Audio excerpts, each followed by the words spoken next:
As Morpheus once said back in the day, he's beginning to believe. Welcome back to Motorsport 101.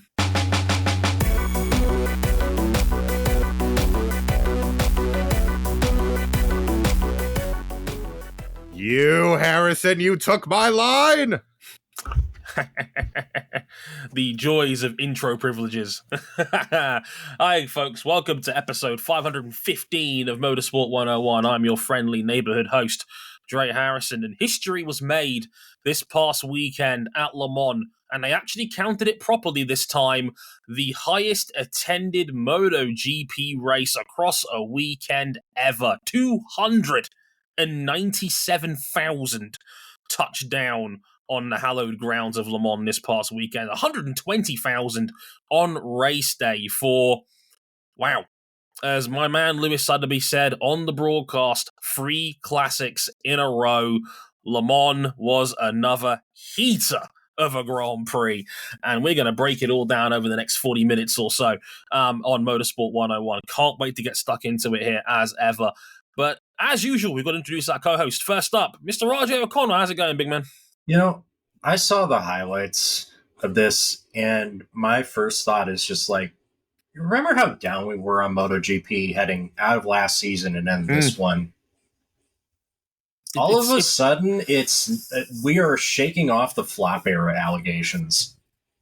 It is wild. I think it would be fair to say, Cam, we had more concerns about this series going into this year than any of the 4 we normally cover on this show, and yet MotoGP. If we were calling a race for the series of the year so far, we'd have declared the winner about 2 rounds ago. That's how much of a beating MotoGP is laying on this field. Yeah, I mean, it feels weird, but, you know, just add Marc up at the front. It really is that simple because, like all of him, good or bad, he's box office. And he's making this title fight box office. It really is, like, it's almost like we forgot just how good the man is, because it's like the last 3 rounds, he's been in and around the winning picture. With a couple of seconds to show for it. Arguably, he had another one probably due for him in at Kota if he didn't have his front brake issues. It feels like an air of legitimacy has been brought back to MotoGP now that he's back on top where he belongs. The sport, I've said it 100 times, is a lot more interesting when Marc Marquez is at the front of the field, and this was no exception. He played a key role in this fight, but it would be unfair not to acknowledge Jorge Martin riding an absolutely flawless weekend. I'd say, and Lost in the Sauce is the guy who won both the sprint and the primary race. Yeah. And pole with a scintillating lap as well. Lost in the Sauce is a guy who has a 1-race championship lead over the field. A whole weekend. He's got a 38-point lead now. Yeah, because it's a good old-fashioned bar fight behind him for second. Yeah, we'll get into some of that scoring in a little bit, but I feel eternally bad for Jorge Martin for multiple reasons, which we'll get into on the show. Not only because he technically speaking, had a perfect weekend. Pole, race win, sprint win, record breaking lap. The first ever sub 90-second lap of Le Mans Bugatti circuit on a bike, by the way. 1:29.9. Again, more about how terrifyingly quick these bikes are around corners. And we'll get to talk a little bit about that later on in the show, because under the radar, MotoGP also announced its new technical regulations for 2027. And you can celebrate from the high heavens in advance, because the ride height devices have been banned. Yes! Yes! Glory! Finally! Yes! We can go home! We can smile again. This is only the second happiest I've been in the past week. Oh, had a great weekend. Oh, yeah. You were bound to mention the fact that Porsche pretty much just cleaned house everywhere in Spa, right? Spa, Formula E, one of the races. Laguna Seca. Let's lay it out here. Porsche 963s finished 1-2 at Spa. Porsche 911 GT3Rs finished 1-2 at Spa, despite one of them being a write-off in practice. At Laguna Seca, Porsche's finished 1-3 in GTP. In GTP and 1 GTD Pro. Rexy! First in the winner's circle. First win for AO Racing in IMSA. First privateer win in the top flight of endurance racing since 1989? For privateer Porsche, at least. For a privateer Porsche, I would say as a true privateer, I would probably go back to like 2011 with Orica winning Sebring with the grandfather 908. And this is, of course, Hertz Team Joda, the number 12 Cal Nylon and Will Stevens. Never, ever count out touchdown Tom. John was right this whole time. You never, ever count out touchdown Tom. I felt it was really good. I want to personally thank Earl Bamber for ascending to a dentist who has ascended past the dentist. Or you could just call this an oral surgeon. Dude, he is still helping you out from another manufacturer's payroll. That's crazy. The hit was in, and incredibly, Spa made me feel bad for Valentino Rossi, because a pair of WRT BMWs met their end through no fault of their own. Dude. Other people's wrecks. Just unbelievably shitty luck for WRT and Valentino Rossi. I don't envy anyone that flies out for an endurance race and you don't even get to sit in your car during it because your car got wrecked an hour and a half in. That's just unfortunate. That's one of those shitting deals. Absolutely. We're not here specifically to talk about people who used to ride bikes really fast. We're here to talk about people who ride really fast on bikes in the present. Indeed. So, a review of the French Grand Prix, the very interesting developing case as to who Francesco Bagnaia's teammate's going to be next year. Trust me, it's more complicated than you might think. And also some talk on those 2027 new regulations in full over the next 45 minutes or so. But here's places you can find us real quick. And some good news for you YouTube fans out there. YouTube.com/Motorsport101, where you can now get full episodes of the podcast if you subscribe. Wait a minute, Trey. Didn't we used to do this a while back? Okay, it's not the same level of video quality. I'm not going to lie. It's just there isn't video. It's just a picture.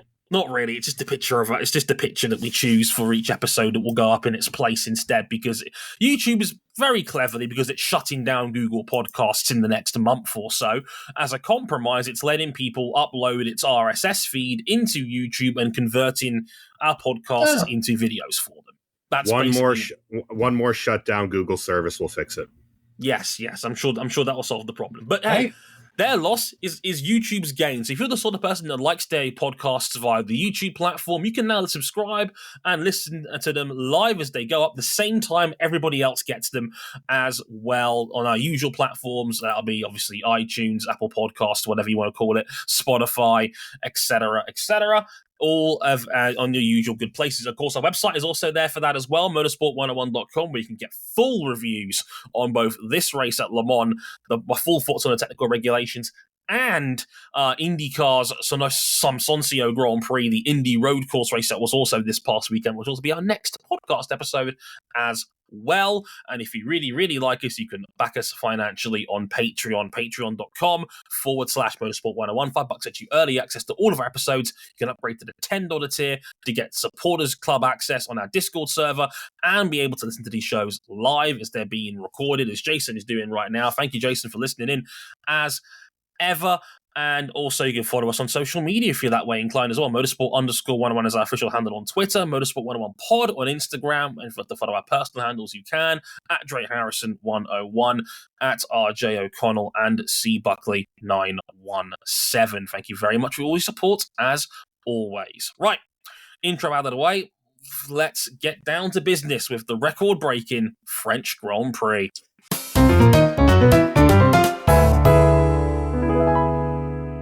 Now, Dre, if you were to describe this WrestleMania triple threat title match as basically an analog to this year's WrestleMania, are we all in agreement that Marc Marquez is now the American Nightmare?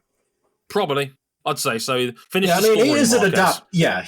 he is basically an adopted American at this point through his success at Coda. But yeah, we had the WrestleMania triple threat title match. You've all been waiting for it, Lamar. We got it with Jorge Martin, Francesco Bagnaia, and Marc Marquez, all in a dogfight for the win. Martin led the back half of the race after a sensational overtake on Bagnaia to take the lead, and Martin scurried clear as Marquez took revenge for Jerez by passing Bagnaia on the final lap with another one of the great dive bombs of the season. Marquez started 13th. He finished second with Bagnaia in third. What did you make of this? Because even from the highlights, again, we were so worried about MotoGP going into the season, going out of last year. And I think the mood has changed. Liberty Media couldn't have chosen a better time to get involved with bikes, because ever since it's been announced they were buying Dorna Sports, the 3 races since have been bangers. Now, for those who don't know, I review all these races on our website. I score them just for sake of funsies, generally speaking. This was the first time I've ever, and I looked back through my reviews on this one, it's the first time I've ever given a series 3 9 ratings in a row. This just doesn't happen in motorsport. It's rare you get 3 instant classics back to back to back. And this was no exception. This had no business being as good as it was. Again, we talk about this era, the issue of tire pressures, the aero, the cornering speed, the hellacious amount of risk these riders are having to take to even make these moves stick. And they're finding a way to make it work. Because this was another fantastic race. Like, all 3 men played a vital role in the quality of this race. Jorge Martin is a man who is riding the best he's ever ridden a MotoGP bike so far this season. He's been immense all season long, and you don't normally beat Bagnaia in a head-to-head showdown over a full race distance. He's an incredibly difficult rider to stop one-on-one. It's Bagnaia has all the mix. He's on the fastest bike. He is a ridiculously late breaker, and he's a wonderful strategist. He's like Dovi plus as a bike rider taken form. So for Martin to beat him and then Marquez to shock him, I mean, that overtake it on the final lap, Marquez is 3 bike lengths back going into that turn 9 braking zone, and he makes it stick. It's an astonishing pass. I mean, you don't outbrake Pecco Bagnaia. We've seen that for years now. You don't outbrake him. We saw it a race ago with that monstrous move into turn 1. And Marc not only made it work, he made it work at a part of the track where you can't counterattack. End of the lap at Le Mans, very tight, very technical. It's really very one line on the Bugatti circuit, and he made it work. And this on a weekend where Marc looked like he was going to have his first truly bad weekend on the Ducati. He was nowhere in practice. He was atrocious in qualifying. He was a little bit unlucky in qualifying in the sense of there was a crash. He was on the bubble in second in his Q1 qualifying group, and then he rides through a yellow zone because there's been a crash further on in the track. Meanwhile, the one person who knocked him out, Miguel Oliveira, had a crash happen directly in front of him, and they couldn't put out the yellow flag in time to cancel his lap, and Miggy was on a heater, and it knocked Marquez out. And that's how he ended up starting 13th. It was just pure bad luck, really, from Marquez, who was on a quicker lap, but just didn't quite have it work out in that sense. But yeah, the sprint, Marquez came from 13th to 4th on the first lap. Oh, the opening lap. Oh, my sweet Jesus. It's beautiful. Yeah, it was ridiculous quality riding. Made it work. He's only 7 points away from outscoring himself from last year We're at five round rounds in. 5. Yeah, we're 5 rounds in. He's already matched. He's always more or less matched his 2023 haul. Now we all know that Repsol Honda is cheeks, but you get the point. This is one of his rare good races from 2023. This was the race where he was running second for a good chunk of it, and then he just went too hard, went over the limit, and binned it. Well, I mean, and you watch the body language of the bike. I mean, last year he's trying to tie that thing into knots, and the bike just would not have it. And this year, we haven't really seen a lot of that, Mark, but you see it a little more every race. Every session, the bike begins to move around a little more. It begins to look more like he is able to ride the bike rather than riding around the bike. I mean, you think when he passed Bagnaia, he thought, that was for Jerez, you son of a bitch. That's literally what I said in the Discord call when I was watching it happen live. I was like, that's for Jerez, you son of a bitch. So I'm not going to lie. I took a small amount of pleasure in that one. Shout out to Kevin Walsh, who I know is listening to this.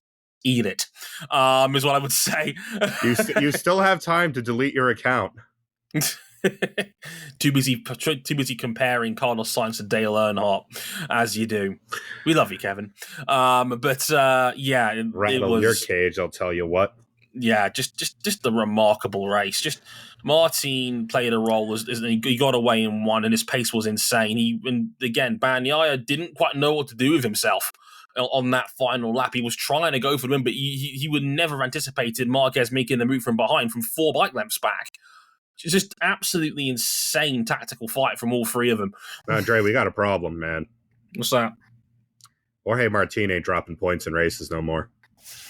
This is a problem. He's racking them up on both days, and that is like, he still has that bozo gene. He'll drop the bike out of nowhere during a dominant performance.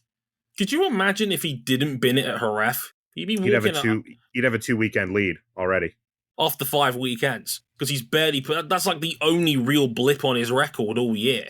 He's been excellent pretty much everywhere else all season. He's barely put a foot wrong. Jerez race is the only real black mark against him. His 12th sprint win as well. He's now won 50% of all the sprint races we've had in MotoGP since its inception. 12 out of 24. Yeah. And I mean, it's almost to the point where his qualifying is still devastating. He's the best qualifier over a lap right now in the sport. Absolutely. But it's almost not mattering because he's been able to basically dominate Bagnaia in single combat thus far. He beat him at straight up here. Yeah. He beat him straight up earlier. And, I mean, you look at the attitudes of those 3 in Parc Fermé. Martin is humming French music. Marc Marquez is dancing like a psycho in the Gresini garage with the rest of his team and sipping drinks. And Pecco Bagnaia just looked like someone shot his dog. Oh, yeah. Like, they ripped that. I talked about this at COTA. They ripped that trick straight out of Formula One, where they now sit the riders down in Parc Fermé and watch highlights of the race, and just to get their live reaction as it happens. Marquez and Martin are just talking eloquently about the race and their highlights and all of that. Bagnaia's watching on in silence. He barely says a word during the highlights. That is a man who knows how annoying it was to get beaten by Marc like that straight up. That had to have been frustrating because, like you said, Martin is a problem. Like, he's leaving him with a 38-point lead, a 40-point lead on Bastianini and Marquez. All his major rivals are a full race weekend of points behind. And we're only 5 weekends in. They're all tripping over each other right now, but Martin has been virtually flawless. Like, at what point does this start to be a genuine issue for Bagnaia? Because he needs to start winning some of these again. Yeah, because it's like he lost his sprint due to what looked like a ride height device failure. And we know he tends to use the sprints less as a proper race session and more as a setup session to learn the bike and learn the tires and take that into the Sunday's race. He didn't get that. But even then, Martin just ain't dropping points on Sunday the way he was last year. No, and that's going to make this title fight all the more fascinating. If Martin has disposed of even half the Bozo gene, Bagnaia is going to have to start taking gambles he probably wouldn't want to take if he was the one with a 40-point lead.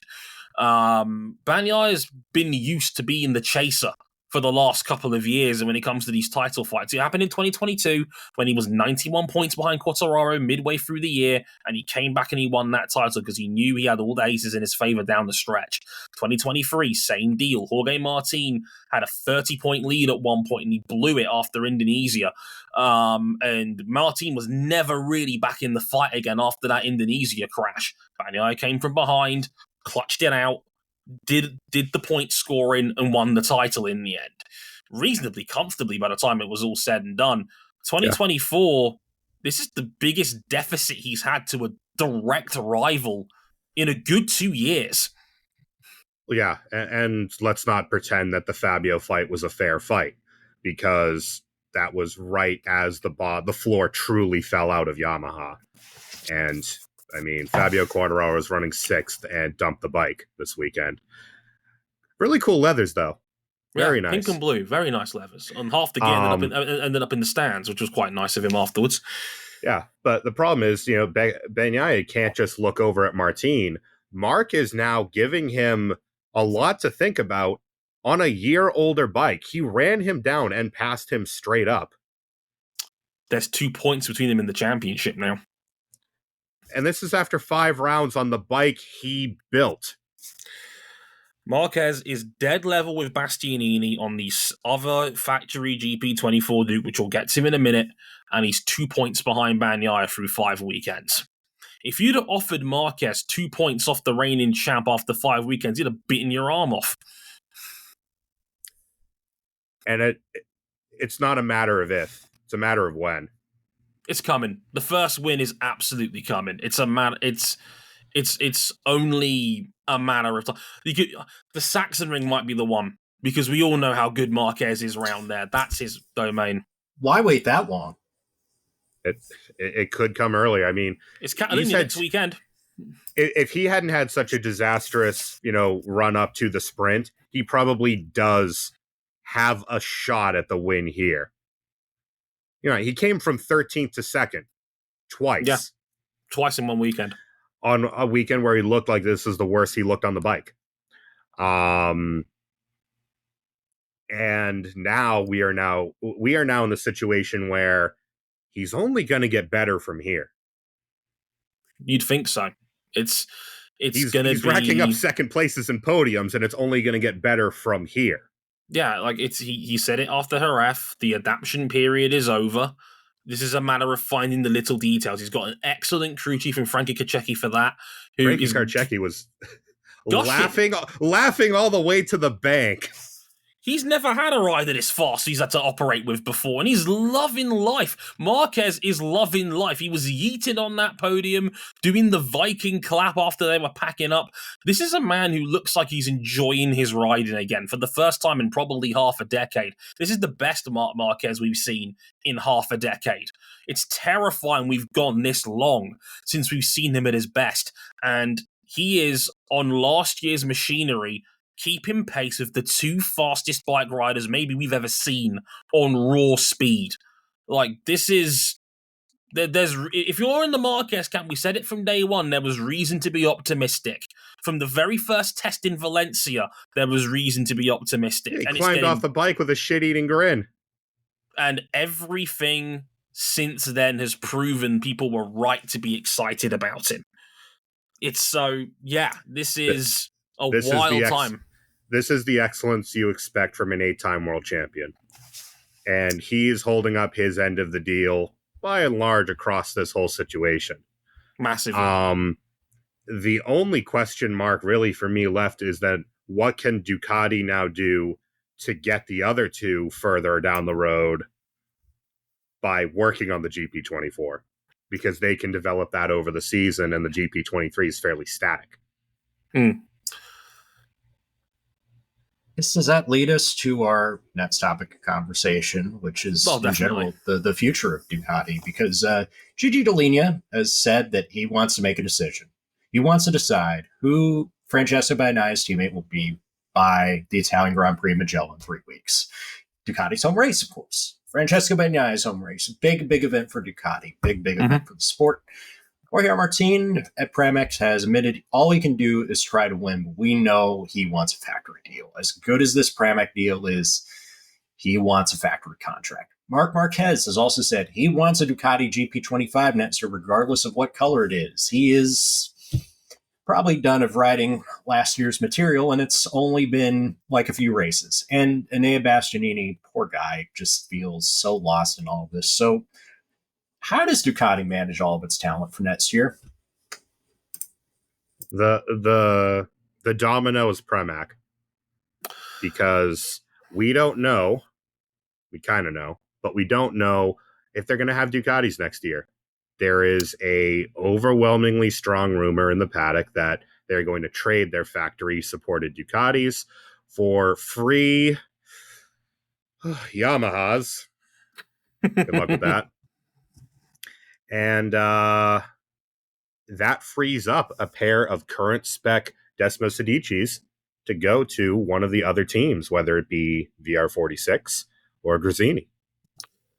And look, I want to mock Pramac for this, but it does make sense as an independent team. You're saving millions of pounds a year by taking this deal, by getting. Of course, we all know that the current Yamaha is nowhere near as good as the current top of the line Ducati, but let's not forget, this is a sport that barely survived the pandemic. If you could save several million a year while taking on a bike that's only going to get better in the long run for free, with free support from Yamaha, the deal does make a degree of sense in the long run. Yeah, I mean, this makes the most sense probably for Yamaha, because they desperately need more bikes on the grid. More data. More data. Data is king. Data rules the world. Just ask Mercedes-Benz Formula One team about that. Massively. And so, who gets a GP25? You can't help but shake the feeling that Pramac announcement, which we thought might be coming for ref before they troll us with AI shit. Yeah, so like, yikes. The way it's going, that Pramac decision is going to have major ramifications on the field, because, as you said, they're giving up 2 current spec Ducatis, and they're giving up the contract to Fermin Aldeguer, who was almost certainly going to be penciled in. I didn't even think about that. Yeah, they lose Aldeguer too, because remember, Aldeguer is on a Ducati contract. If he's not on the Ducati no more, you can't make Aldeguer ride for you. So that's another factor in all of this as well. The Pramac decision is going to have huge ramifications for half the grid, not just who gets the GP25s, who gets Fermin Aldeguer. And that's going to be the fascinating part of all this, is that how this Ducati not only manage the riders that are under its umbrella, but also who's going to be on what bike. Because what do you do with the 2 spare GP25s you're going to have next year between your 6 that are currently on the grid? You've got 4 other customer bikes right now and only 2 GP25s to hand out. So who gets them? So it's a fascinating puzzle. I think the Pramac deal, if that is announced imminently, that is going to have an impact as to what Ducati decide to do. When it comes to who wants to be Bagnaia's teammate, well, you've got a little bit of a problem, because both of the guys in contention for the seat are giving Bagnaia a bloody nose right now. Jorge Martin is the best bike rider in the world right now. He has a 40-point lead on the field.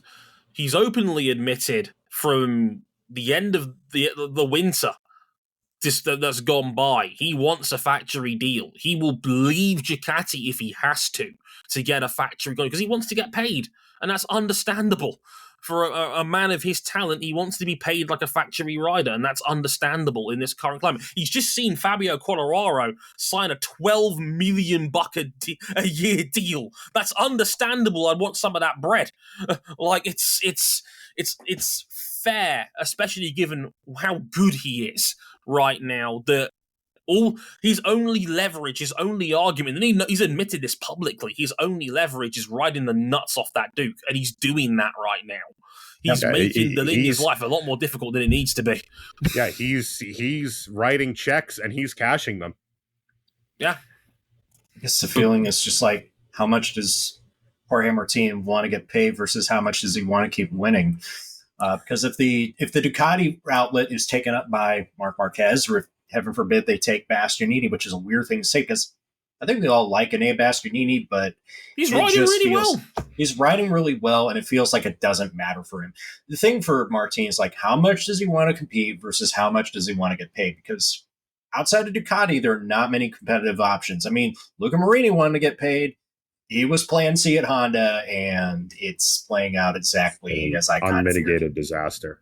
40 seconds off. He was so slow in Le Mans, by the way, that Alex Rins did a long lap penalty on the Yamaha during that race and still finished ahead of Marini during the French Grand Prix. Ugh. It's so bad. Rocking a hard place, man. Bad. Yeah, even better that they came out and that bike they tested after Jerez was Cheeks. A dog. And KTM, they know who they're putting in. They got their talisman. And do you want to bank on Aprilia? Do you want to bank on Aprilia telling Alicia Spargo, like, here's your ambassador role and your part-time testing role. Now get the heck out of our full-time seat.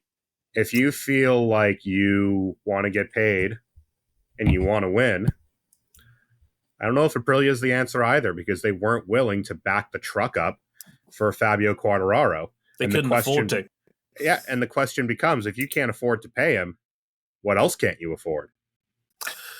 It's that's the thing. Aprilia probably have the second best bike on the grid right now. I would scratch probably off of that qualifier. I think that bike is very good in the right conditions. It's a very good bike with a very high ceiling in the right conditions. Conditions where if the ceiling is met, it wins. That's how fast it is now. If it gets the right conditions, it's the number one bike on the grid without question. Yeah, the only thing that it really does, it doesn't have the raw horsepower of the Desmo. It's not the true jack of all trades and master of, well, damn near all of them, the way that the Ducati is. But if you wind that thing up and you're on a cornering track, it flies. It flies. We all saw what Maverick did. And we see how Jorge rides the bike. That could be a match made in heaven. It could be. Look, I don't think you have to change too much in a Doctor Who style world of fixed points in time, where Jorge Martin wins this year's world title and takes the number one plate to Aprilia. Very possible. And here's the reason why. Here's the reason why. We've made a great case for Jorge Martin, best motorcycle rider in the world right now. I'll put my hand up and say it, but Marc Marquez. Yeah. And Marc Marquez does two things. He will ride the hell out of that bike. And if he's doing this on last year's bike, what will he do on current top spec equipment? But I think there's a greater issue here. Marc Marquez sells bikes. He's a marketing god. Jorge Martin said it himself in interviews on I think it was on Friday, where he said, I'm good, but I'm not Marc Marquez. I'm not an 8-time world champion, and I'm not a marketing giant like he is. And that's the thing. If you get Marc Marquez on a Panigale to sell you some superbikes or to sell you... You will sell those bikes. You will sell those bikes tomorrow. Everybody deep down knows that Marc Marquez is still the best pound-for-pound bike racer in the world. Everybody knows it. Everybody admits it, low-key off the record. Marc Marquez is still him. He's the biggest star this sport has left by a country mile. And if you're Ducati, how could you not be absorbed by that? If you're Claudio Domenicali, who runs Ducati, no relation to Stefano, by the way, if you have him, how could you not want Marc Marquez representing your brand? Hello? Like, this feels like a huge missed opportunity. Yeah. You could put together the strongest MotoGP team since what? Rossi and Lorenzo 2015? Yeah. I'd go with that. I'd go with that. It's crazy that people were thinking, like, why do we want Marc Marquez on Ducati? Because Delinia didn't want it because Delinia thought he wasn't going to be loyal. Delinia thought he'll be here for 1 year and he'll fuck off to KTM afterwards. He doesn't want to take the family silver. And the bike's too good. And Claudio was like, "Motherfucker, what? Like, well, you take this check and you sign this man." And I don't that care plays what, back into it. Right now, Marc is on a Ducati. It helps. It does help. It's not the factory. It's not the factory. But if you, like, he's on the year-old bike, and he's 2 points behind your talisman in the championship after 5 rounds on a brand new bike. That means something. Yeah. It means right now, pound for pound, Marquez is having a better season than Bagnaia is.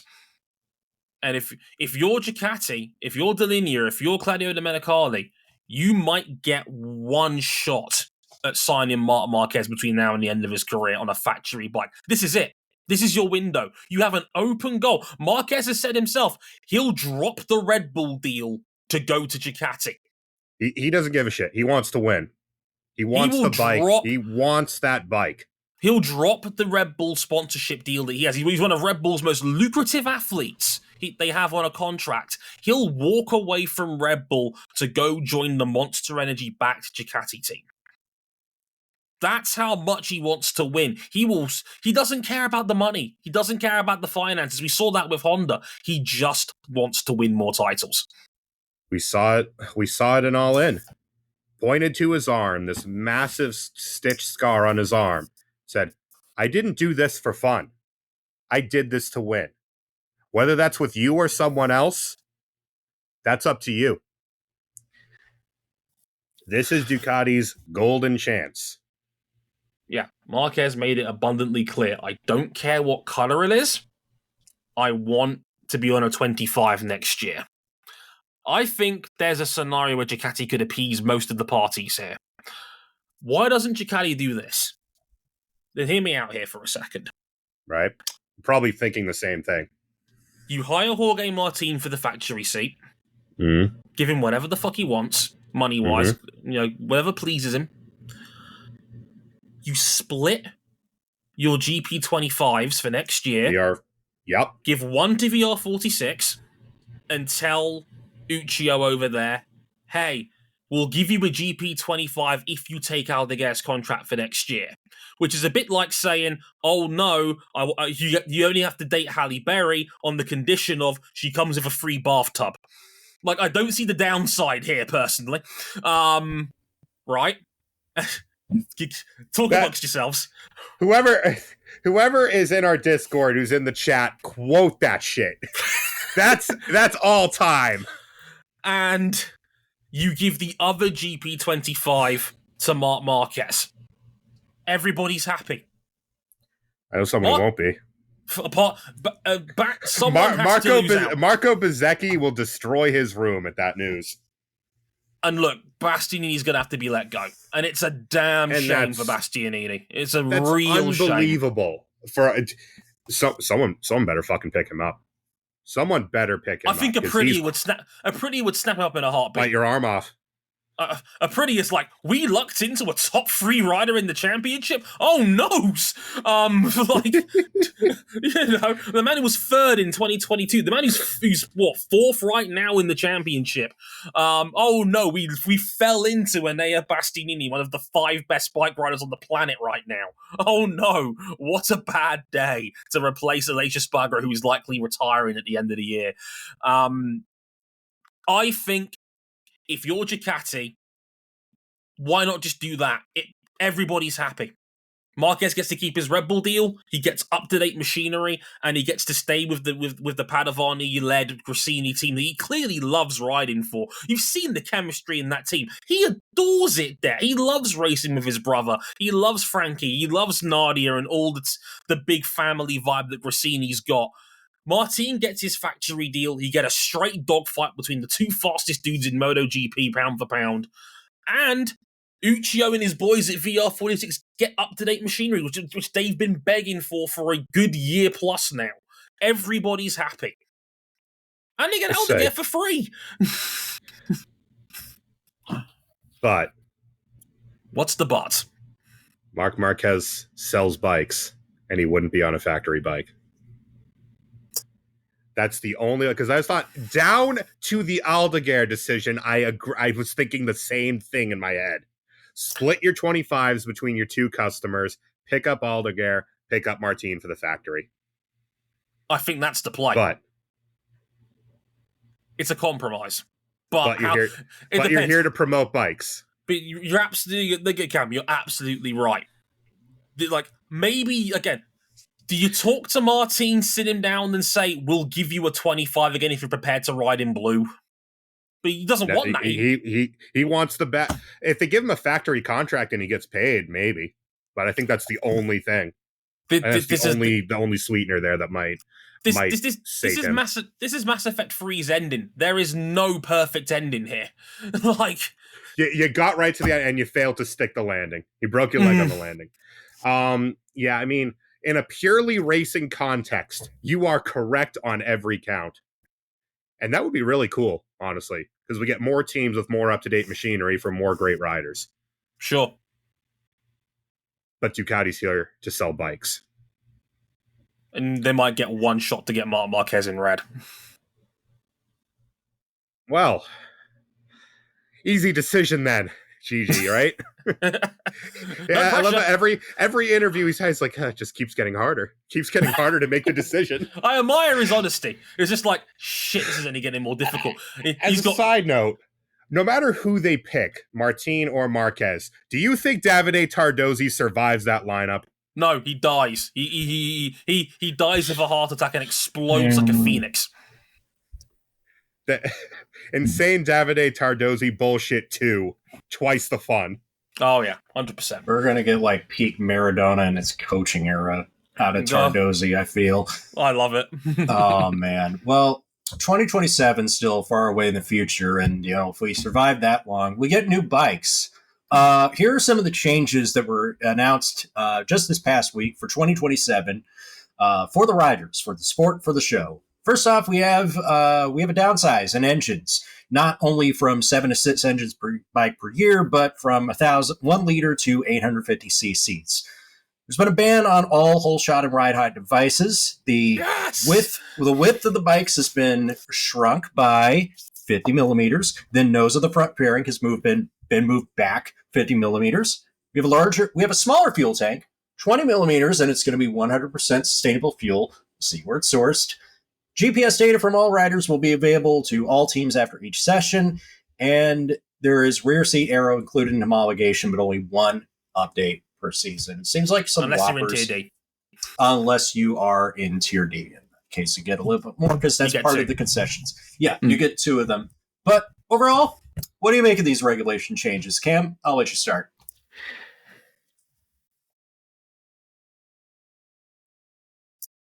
I won. Rest in piss, ride height devices. Yes. They're out of here. Yes. The whole shot. Yes. Done. The aero. Crippled. Yes. Yes. Ew. I think we've just had an orgasm live on a podcast. I think it's great. It hasn't ended. It hasn't ended. No, it's only just begun. I say you're all still in pre-nut delusion, but carry on. No, I'm in during nut madness. Look. Finally. I can only echo Cam's sentiment here. Generally speaking, I like these changes. These are good changes. Like, again, you've banned the ride heights and the holeshot devices. This was long overdue. The danger that came with these devices was not worth the additional speed we've got to see on track. I've said it before, and this is something that Marc Marquez has said himself. There is not a huge difference between on TV a bike that's doing 200 miles an hour and a bike that's doing 220 miles an hour.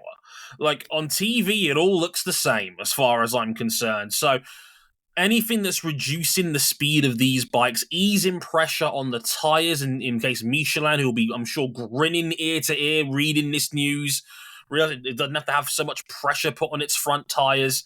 The holeshot device is dead. The aero is greatly reduced. I think that it's a huge deal that will, absolutely be a net gain for the sport's rideability, for the show itself, for the safety of the riders. I think this is an across the spectrum good move. Yeah, because like one of the things that I look at is just like, yeah, we're having all this technical innovation in the sport with the whole shot devices, the ride height devices, the aero, and we don't even get the sense of just like, this is the kind of spectacular bikes that other motorsports could use. It doesn't feel like that. It doesn't feel like these bikes feel spectacular. They just feel like they're overcomplicated.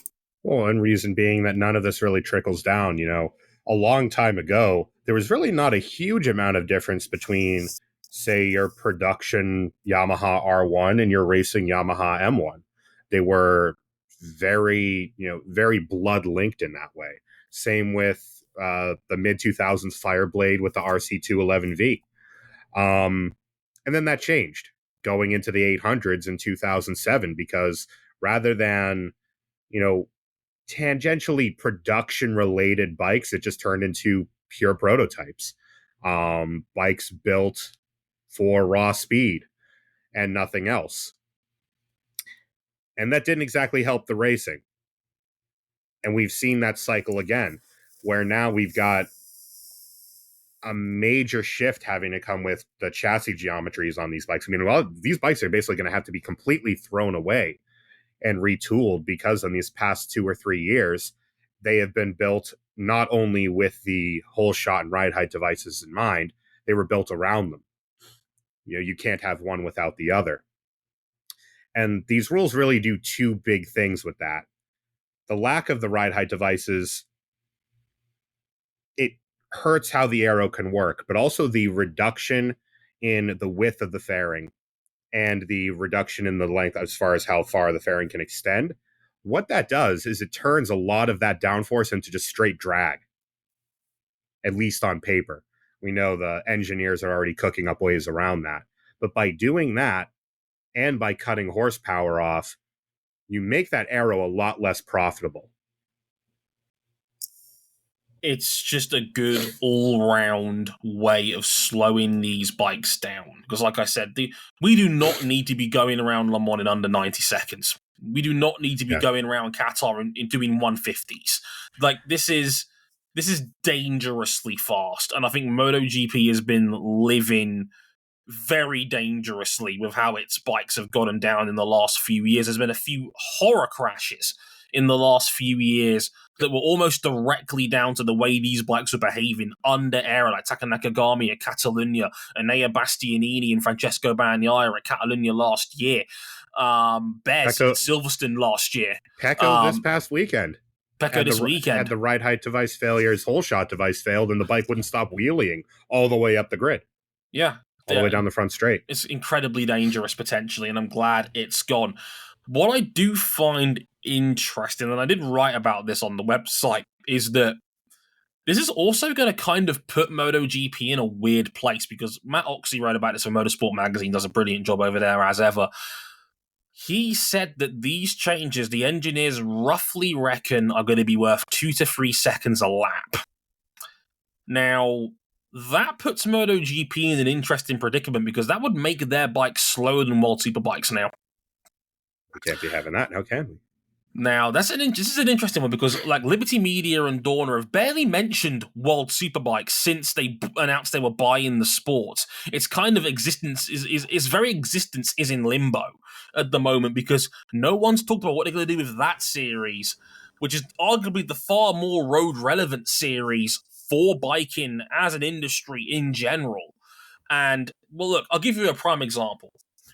You know how we gushed on this podcast in Australia last year when Jorge Martin set that 1:27.2 qualifying lap that was half a second faster than the field. Yeah. Nicolo Buliga's pole position in World Superbikes this season was only 0.8 of a second a lap slower. Yeesh. Homologation special bikes are getting like really, really fast, and like I'd heard in passing that like the only thing I can think of to like rein World Superbikes in, if that is the intent, if you need to make a change, is just the tires. Agreed. Well, there's a good reason for that, because right now the leader bike market, they run leader bikes, your R1s, your Fireblades, your Panigale V4s, and so on. That market ain't doing so hot. It's dead. It's dead. Major parts of the world. The Yamaha R1 is gone from Europe. The only super bikes that are really selling right now are Ducati, because Ducati has got that brand cachet that they always have, that they're gonna move some $40,000 super bikes. And Ducati sells far more of the rest of their range than they do Panigale V4s anyway. It's icing on top of their existing lineup. Yeah, Yamaha is selling a lot more R3s and R7s these days than they ever have for R1Ms. No one is spending £40,000 on a superbike and no one in their right mind is putting a bike that's got 230 brake horsepower as standard on a conventional road. It's a death wish. Yeah. I want something I can grow into, regular car voice. And And then you do that Facebook post from the hospital because, oops, there was something in the road and I folded my front tire. Are you putting a device with 1,500 brake horsepower per ton on a street? Yes. Because I don't want to be bored when I'm riding it again in 6 months. You're both silly people. Come back to me when you stop being unserious. I mean, look, I had an old 750, and then I rode a bike with a turbocharger not that long ago, and oh my god. Yeah, we need. I think we should we take like a brief pause to let everybody know that Cam Buckley rode a Honda CX650 Turbo from the 1980s, and I'm absolutely jealous. Fuck you. Which is weird, because every account I've heard of this bike is just like, if you're not careful, this bike will do serious damage to your body, it will your kill mind, you. and your soul. Well, you see, when you combine 1980s brakes and chassis with 1980s turbocharging, it is one of the most, I cracked the throttle twice. I wide open throttled twice. The first time, a series of expletives. As nothing happened, and then some more of nothing happened, and then everything happened all at once. It's such an aesthetically pretty bike, though. Oh yeah, that's how it gets so many times. It's a beautiful thing. No, but yeah. This is enough about my near-death experience. Oh my fucking god, that bike. This is the dilemma that Worlds is going to face, because they're going to have the fastest racing bikes in the world if this holds up, unless something changes here. And I agree with you, RJ, because BSB has talked about it as a British Superbikes, the domestic series, the biggest domestic Superbike series in the world, which are also going through their own shit, because Shaky Byrne is suing them this weekend for the crash that ended his career. That's going to be a while to keep an eye on in the news. What I'm getting at here is that BSB believes the formula and the trick to this is having harder compound tires that slow the bikes down. They think that will be the solution to this, and that's something that could happen in Worlds, because Pirelli's qualifying tires are super sticky, and that's part of the reason why they're so quick, because they have so much grip. It's insane. So you can basically just toss the qualifying tires, and that's some of that margin. Yeah, it's worth about a second a lap, quite frankly. That's how strong the Pirelli PX is. It's the qualifying tire that they have in that series that's making them so insanely quick. But in any case, it's a bit concerning to me that the 4 most watched bike series in the world are going to have 4 different displacements, 4 different bore sizes when it comes to pistons, and are likely going to have 4 different makes of tire supply in them, because you're going to have the 850cc MotoGP bikes. You're going to have the 765cc Triumph engine-powered Moto2 bikes on about 140 horsepower. You're going to have 1000cc superbikes in Worlds, and you're also going to have a World Supersport class, which can now be anything from 7 to 900 cc's. Oh, by the way, KTM's building a Supersport that's going to have 990, which, who knows, Worlds might bend the rules again to let them take part of it, because KTM wouldn't mind having another racing bike in there, because why not? Who knows? But in any case, the 4 biggest biking series on Earth are going to have 4 completely different bikes racing in them. And I'm not sure that's an efficient way Dorna should be doing business. I think you're going to see that start to shift around, but MotoGP is going to be the priority because it's the biggest fish. Of course. And clear and present priority is to get the racing product into more of a place where they want to see it and to improve the safety. And this is one of the ways to do that, because this should, for now, cut the dirty air a bit. As I said, it's just going to turn a lot of that downforce into drag. Otherwise, yeah, it's because of the global motorcycle market, like we were talking about with Marc being able to sell bikes. If you do a major regulation reset of World Superbikes, you're just going to kill the series. Everyone's just going to stop showing up. You've got to be very careful how you rewrite those rule books, because, like, the only reason it's gotten to this point is because you let them have a $40,000 homologation limit, and that's when, in order to win World Superbikes, you let Ducati and then everybody else follow suit by putting out 40 grand, basically 90% World Superbike racing shell litre superbikes that anyone could walk into a dealership and buy. It's the motorcycle equivalent of late 90s FIA GT1. We all saw how sustainable that was. I have my GT1 road car in my drive, I'll have you know. It's perfectly road legal. And it holds a case of golf clubs. They do smell like gasoline, but it will drive to the local country club. Look, beautiful. It has leather. It has a license plate. That counts. You can drive it. That counts. Just don't come to West London where there's speed bumps everywhere. Otherwise, you might be fucked. I'm just saying. Fun story back in those days. The 98 Porsche, which really wasn't a 911 in any sense of the word anymore. Good car, that. One time at least. To prove a point, some Porsche executives drove it from Stuttgart to the racetrack. They almost passed out of heat exhaustion. They were having to open the doors at every red light. Somehow, I don't think MotoGP is going to have that problem in 2027, but hey, who knows how these regulations shake out. Like I said, we like them. Overall, I think they're good. They're good steps in the right direction. Rest in piss ride height devices. Oh, God, honestly. Yeah. Thank fuck they're gone, honestly. Like, this is objectively, I think, a pretty good move from MotoGP. I'm glad they listened to the fans and to the suppliers that were all saying it's the same thing, because, hell, like, most of the factories outside of Ducati was like, get rid of these right height devices. We can get rid of them tomorrow and it'll be fine. And I'm glad that they're gone. So this is all, for me, good steps, more sustainable sport, safer sport, and hopefully a better show. Hopefully. One can only hope. And we'll have to wait and see how the engineers play around with these ones, but like they always do. But I'd like to think good steps overall in the right direction. I suggest that Yamaha and Honda start last week on them. Good idea.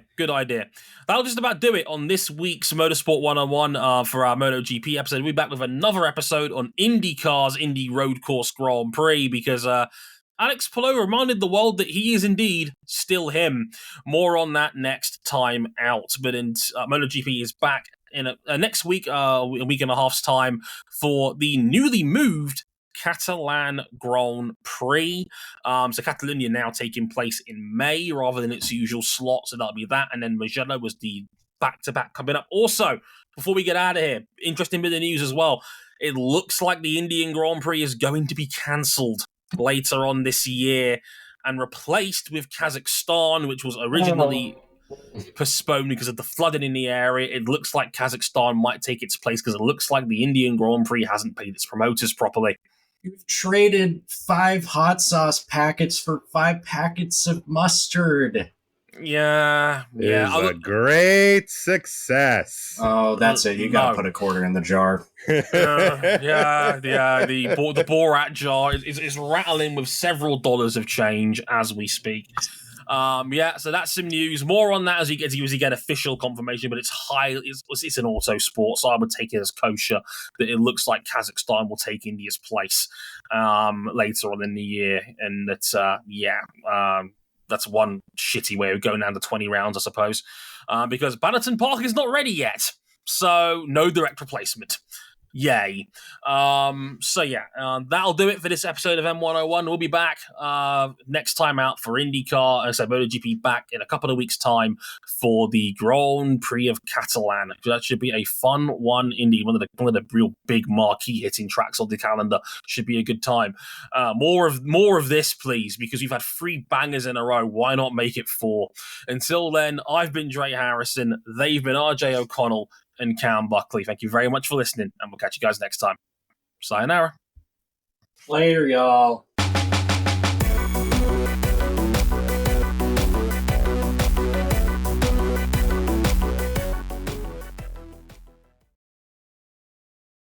I always believed